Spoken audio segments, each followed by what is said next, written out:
What's up, everybody? Welcome back to another episode of After the Previews Reacts. Tonight I'm reacting to Spider-Man Homecoming. We've been waiting a long time for this one, everyone. I know I have, definitely. I love these Marvel movies. They're pretty awesome.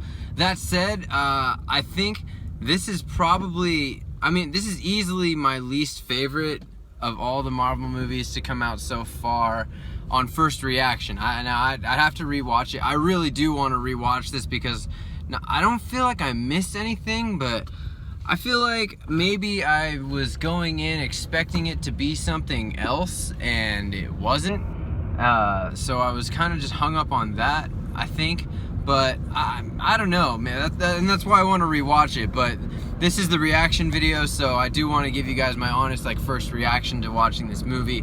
And I think it was it was pretty fucking formulaic, and even a lot of people were saying it, and Garrett said it to me after the movie. He said that it was a very John Hughes type movie, and he's absolutely right. It was so John Hughes, and I mean, it was just, I don't know, it was cliche, I guess. There was a lot of stuff in there that was just, I felt like I can't think of anything offhand, which really helps me back up the point I'm trying to make here, but I just know that during the movie I kept feeling the same thing, and I kept thinking, man, that's kind of obvious. Of course they would do that.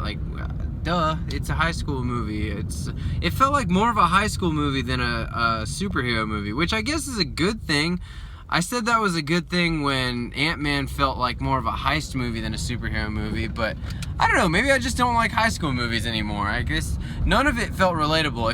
If you're my age, if you're fucking 23 or older, go ahead and watch Spider-Man Homecoming and feel really old every time something high school comes up, because nothing in that shit was relatable. And here's my I guess I say it's my beef with this movie. It shouldn't be, but it is. They changed the lore of Spider-Man so much in this movie, and I get it. We've had previous Spider-Man origin stories. We've had previous Spider-Man coming-of-age stories within both the Andrew Garfield and Tobey Maguire franchises, but I don't know, man.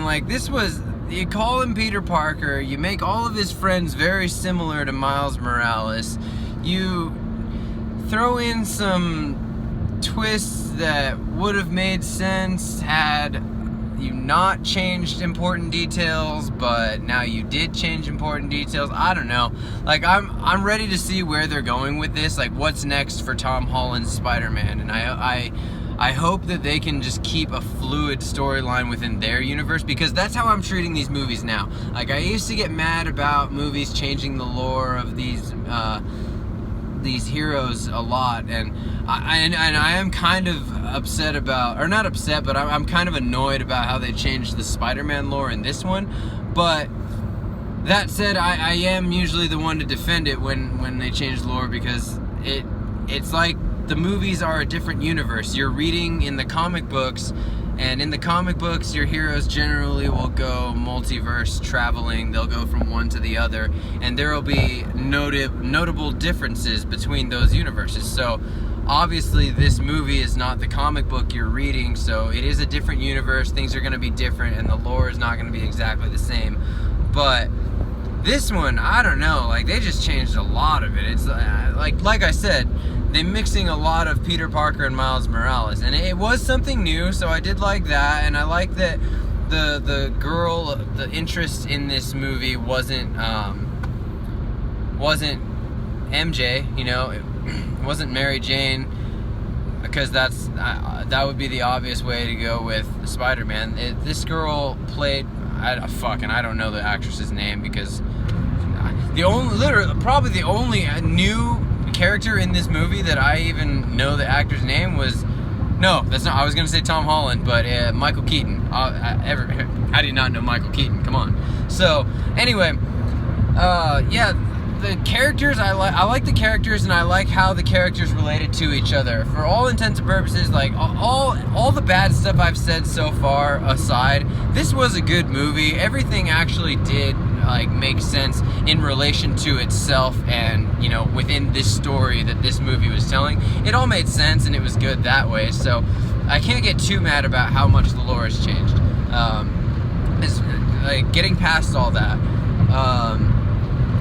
They had one big twist, one like major plot twist at the end that I thoroughly respect, like a lot, like fucking A. Thank you for making that the twist, because again, I have to rewatch it, but I don't think there was a single hint. Like, if you're the person who's in the movie theater, like, yeah, I predicted that totally. If you honestly did predict it, it's because you're the guy who's like, he sees dead people at the very... Nah, even in Sixth Sense, there were more hints. Like, there were hints to that at the very end, or that being the ending. So,